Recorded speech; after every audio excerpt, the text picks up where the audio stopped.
All right, so welcome everyone. I'm Blair Ball with Living North Phoenix, and I'm very, very excited to do this today. We are here with Katie and Kirsten, so thank you guys for doing this. And why don't you let everyone know what you guys, who you're with, and what you do specifically.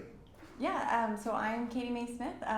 We're both with Deer Valley Votes for Kids PAC. What that means is we volunteer to help raise awareness about the upcoming funding elections for DVUSD. I also am a PTO president of one of our DVUSD schools, so I spend a lot of time on our school campuses, and I love them. My name is Kirsten Dewey. I was a PTA president for 4 years, and I'm a mom with 2 kids in elementary school in Deer Valley. And I'm very passionate about supporting our schools also. Awesome. And I get super, I don't like using the word ADD, but I don't remember if I hit record. Oh no. So, it's all right. If you didn't, we'll do it again. Perfect. Yeah, okay, so Okay. that will stay in there. And okay, awesome. So I'm not in the Deer Valley School District, which doesn't really matter in my opinion. We're here to support whoever we can. In this case, it's what you guys are promoting and trying to get awareness out there for. I'm also one of those people where I can hear things a couple times and then it takes a while to click. So as someone who hears the term like bond or override and doesn't really understand what it means, which is me, or who is me, can you please let everyone know like what exactly those terms mean, what they're for, and what's coming up? Yeah, so I'll take that question. So a bond and override are 2 different initiatives that districts can do to get more funding. So a bond, you think about it as things. It's capital funds that support your school. So updates to maintenance, building new schools, things that you can physically see. Where an override is funding for people. So helping with salaries, increased staff to support students, things that we really need to support our students in their daily interactions and their academic success. So a lot of people don't understand what an override is. This is maybe not something that happens in every state. So in Arizona, M&O override stands for Maintenance and Operations Override, and it temporarily allows the district to exceed the budget authority by up to 15%. So in Deer Valley, the school board approved a 15% override to go on the ballot for 2025. Do you want to add? I would just add to that it's kind of more, instead of thinking of it as an override, which is like the technical term, it's local support. So over 30 school districts in Arizona have an override in place, basically any school district that can pass it. I think there was a court hearing just recently kind of ruling that what our public schools are getting is not sufficient. And we know that the funding for charter schools is actually more, even with our 15% override in place in DVUSD. So it's really important that we just get this funding back to be able to maintain what we've had for decades. And to add what Katie was just saying about that, we looked into the numbers, what the difference is in funding. And so in Deer Valley, when we have a 15% override in place for our students, our elementary school students still get 6.4% less money versus what the charters get per student. And high school is 9% less. Yes. Wow. And that's with the override in place, which really shows the importance of why our public schools need overrides, because they're still not able to match the dollar amount that charter schools get per student. When was so is this the highest override amount that you got that that DVUSD is trying to get passed? Yeah, so 15% is the highest amount. It's actually what we've had since 1991. So we've had a 15% override in place for decades. Normally when I'm out with Kirsten, this is where she's like, I was born in 1991. Yeah, so it's as old as me. To give you an idea, it has been in place for a long time. What we were seeking last election that didn't pass was a continuation of that same override that we had. Unfortunately, that did not pass. And so now it is just trying to restore that. We did have no raises for any of our teachers, staff, and admin at our schools this year, and they actually had furlough day. And we are in a teacher shortage in Arizona, and so other school districts that are passing their overrides, it won't be long until we start losing teachers. And also, we're going to lose another 11 million next year if we can't get this passed, which may get rid of some of those positions as well. And I want to add, because Katie mentioned the loss of 11 million. When the override passes, the school district has that fully funded for 5 years. So because it didn't pass in the 2024 election, this is the first year that that money is starting to go away from our schools. But luckily the state has set it up so we didn't just immediately lose the whole 15% override. It's just a third of the override that is not in place at our schools this year, which means that we don't have $11 million provided by the override this year. Right. But it'll double next year, and then the year following we would have no override in place if it did not pass in a ballot measure. So with the last election, when it didn't pass, do you feel that's because there was misinformation, people didn't know about it, people just didn't vote, a combination of everything? Where do the problems with the unapproval of it really lie? So yeah, we definitely were not the only school district that didn't have it. Unfortunately, there were a lot of school districts that weren't able to pass either their bonds or overrides. Last election, DVUSD was seeking a bond and an override. This year, they're just seeking an override, and then they're seeking being able to sell a piece of land, which can only be used for capital expenses. But the override, I think it was a lot of misinformation. I think people, they maybe see things that were paid for from like the 2019 bond, like maybe a school got repainted in their neighborhood, and they say, oh, well, they could pay their teachers because that school got painted, not understanding that those amounts come from different places. Right. And the way that they can spend their money is very heavily legislated, so they can't just take the money, you know, that is from a 2019 bond and pay teachers with it. It doesn't work that way. So things like this, the video that we're doing, information, whether it's Living North Phoenix or community events or whatever, that from what I'm hearing, and I could be wrong, so correct me if I am wrong, please, but is that really key to all this, so more people have the correct information? Mm-hmm. If they still choose to vote no, that's obviously their right, but they probably don't have the information or correct information. So these kind of things are super important for that, right? Yeah. So we've done a lot of house parties this election where we go out and we talk to people. We've gone to different meetings and kind of offered explanations, or I know even the district, if you are curious about how it may affect your personal taxes, you can email over the district. They have people over there that could kind of help you out and give you an idea of what that might look like for you. But yeah, the misinformation is what caused, I think, a lot of the issue with our election and all the other school districts. Well, I'm sure like social media, Living North Phoenix is a Facebook group and other stuff. Just social media doesn't help. Someone gets upset and then they just do whatever they do to bash it when they're not really voicing the correct stuff, and there's no authority to reject that post or whatever, and that stinks. Yeah, and I feel like sometimes our school district can kind of get blamed for any other school district who ends up with a bad headline. Yeah. And so just separating that from what DVUSD is offering and the amount of good that it's doing. Sure. So if the measures do pass, what would families, teachers, and the community actually see change in our schools day to day? Yeah, so this is, like I said before, we were going for a continuation, now we're going for a restoration. So the big thing would be being able to give our teachers the raises that they deserve.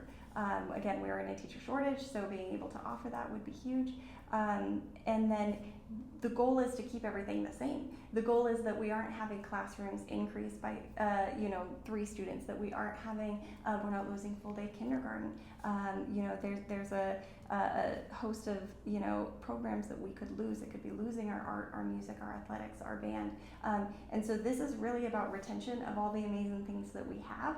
So the goal is that we don't see a loss, but that everything remains the same for our students.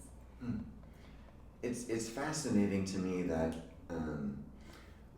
I hear that teachers are underpaid or don't get raises. It's just I also know they're underpaid, and how there could be opposition to that. I don't understand. Yeah, well, in Deer Valley, the starting salary for our teachers is about the mid-50s, which is pretty low for today's standards. Mm-hmm. But when you think about, Katie mentioned that there was no raise for our teachers this year and they had a furlough day. But when you think about inflation, especially these days, that's more like a pay cut.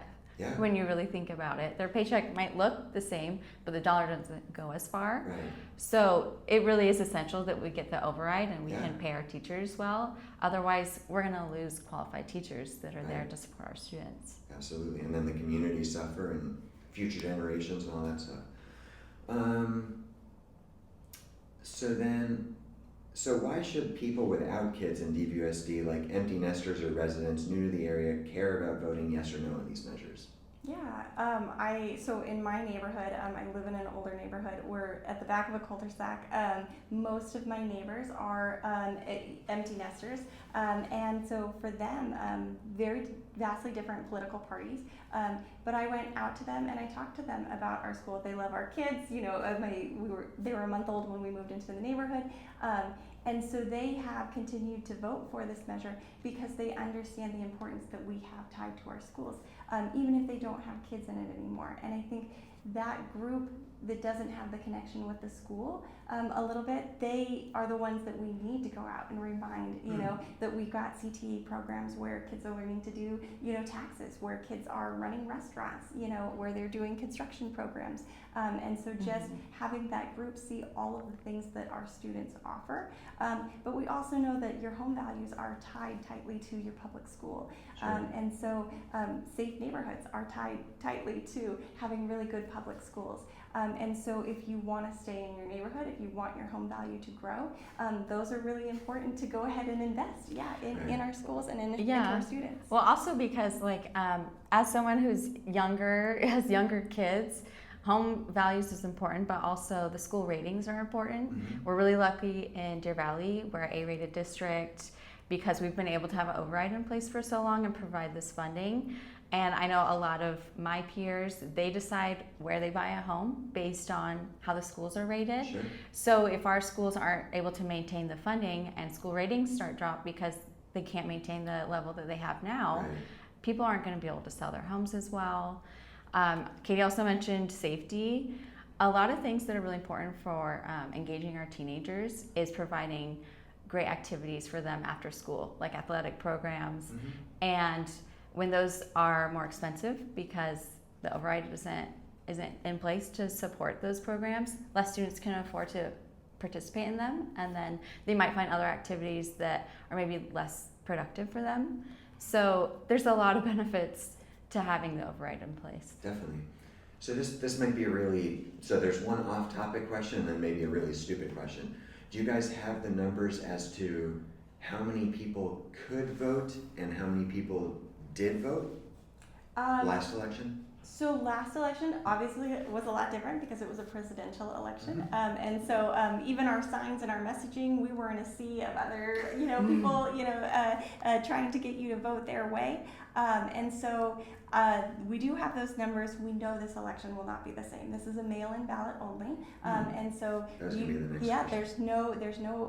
there are ballot drop-off locations, but there is no place for you to go and vote. So there's still time. I've got my numbers right here. So October 6th is voter registration deadline. October 8th is the first day to vote by mail. So that's when they start coming. We'll probably get them in our mailbox October 9th or 10th. The last day to request a mail-in ballot would be October 24th, and the last day to return our mail it back in is the 28th. And then if you have held on to your ballot, you want to go to a drop-off location. The district office is a drop-off location over on the 101 and 15th Avenue. November 4th is the last day to turn that in. So, Interesting. yeah, you have to be registered to vote and to get your ballot. Okay.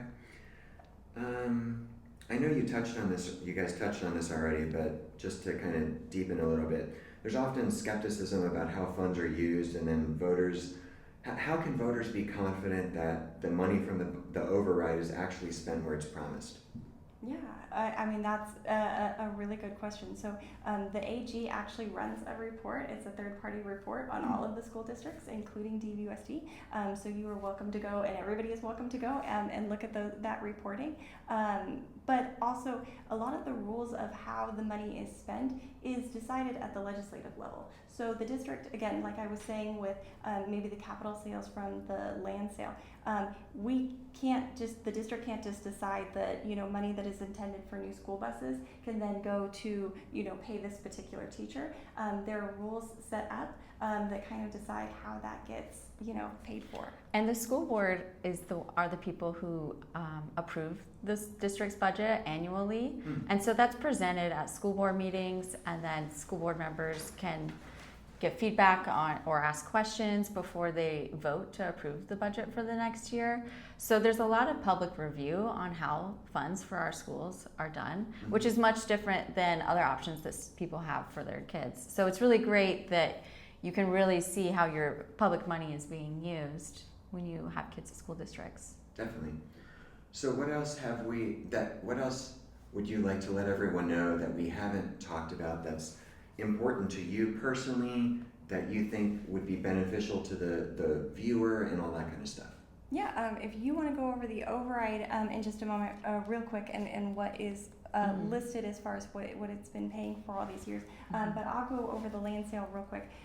Like we talked about earlier, we do not have a bond this election. We have a land sale instead. The best part about that is they just need to have voter approval for this, and then that money can then go to capital expenses, and it can only go to capital expenses. So again, that's covering like our maintenance on our campuses, so our HVAC school, like it's hot outside. We need to get those, ACs up and running. It's safety updates on campuses where they need to be, whether it's a camera or fixing an intercom. My student school was built in 1999, so there are things that need to happen just to maintain these schools. And so that one is a really easy yes vote to me. But what's important there to know is even if that passes, we still need the override in order to go ahead and maintain the other programs that we've had.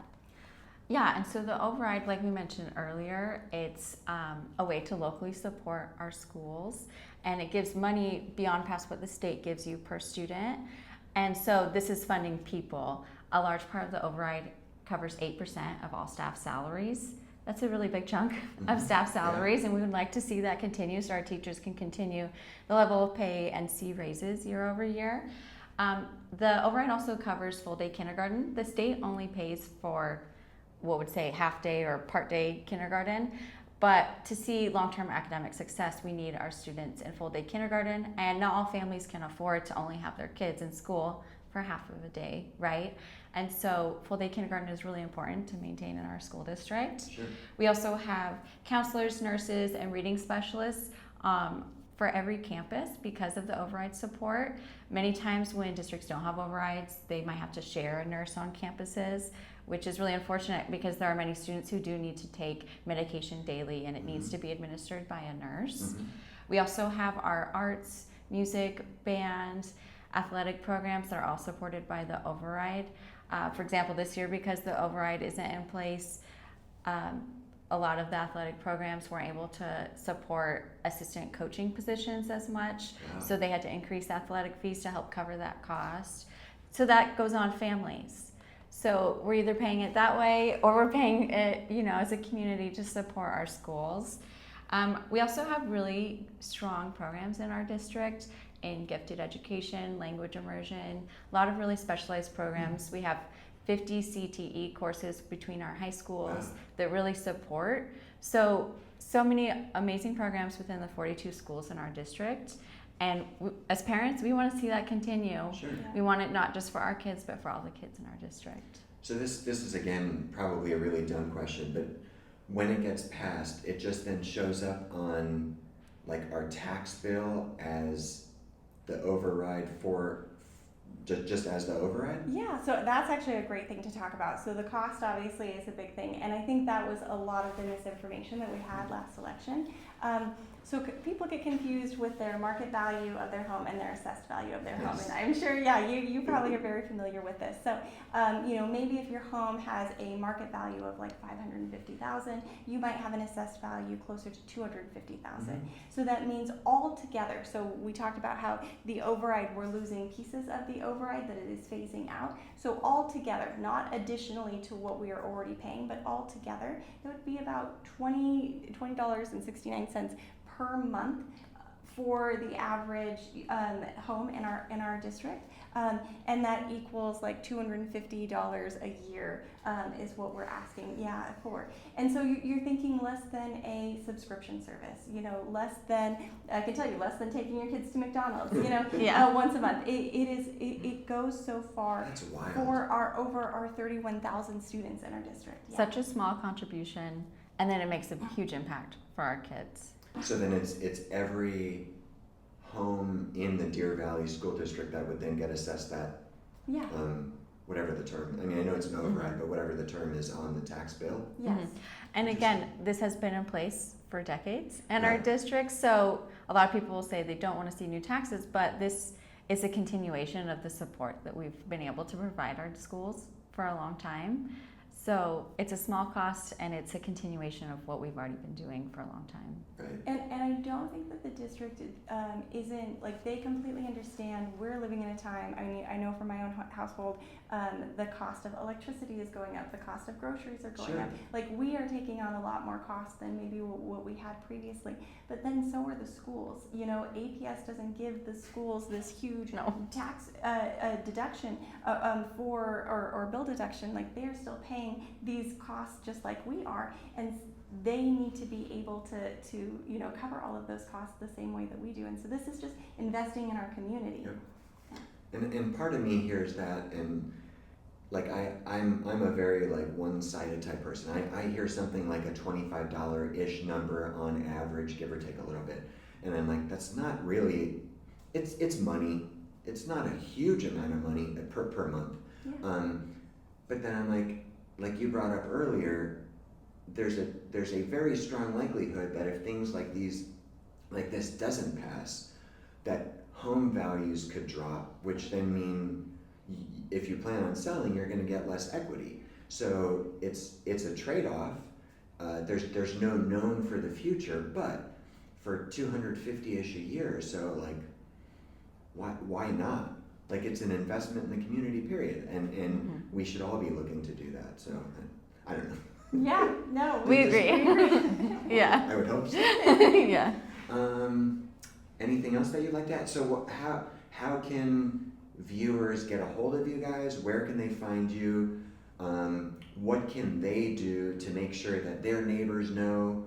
All that stuff. So more people are aware, and just vote, period, and hopefully vote yes. Yeah, so you could go to our website for sure.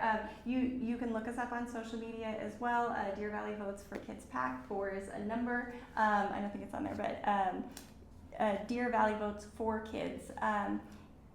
The best way to help us is to talk to your neighbors. The best way to help us is to go and to vote. We do have ways to volunteer with us right now. We are out there knocking on doors, trying to inform people. We have signs if anybody wants to have a sign. We have business signs for companies that want to put a sign in their window to let them know that they're supporting their district. There are so many ways to share this message. And it's really, I mean, we're in high gear trying to get this out. Again, like I said, October 28th is the last day to return that ballot. So just for the next few weeks, this is really, really so important. And another way too is to double check your voter registration to make sure that it's, maybe if you moved and you hadn't updated, your ballot might not get mailed to your correct home. And then when you're talking to neighbors, make sure that they're also registered to vote, because the deadline is October 6th to register to vote. Well, and we can definitely chat about this after we stop recording or whatever, but I would definitely encourage you guys, and I mean, I can do it too, but if you're open to doing it, like sharing across Live in North Phoenix and stuff, if there's a door knocking type thing that you're doing and you want to see who else will go with you, or just let people know, by all means, please do that, because obviously this is important for the community, which is what we're all about. We want to make sure that Deer Valley Unified School District gets this passed so we can keep our community strong. So. Oh, thank you so much. Yeah, we really appreciate we'll totally that. do Thank that. you. Absolutely. Yeah. Anything else? I think that's everything. We really appreciate you taking the time to talk to us about this and share it with the community. Thank you. Likewise, yeah, I love learning more about it. I might not walk away remembering everything.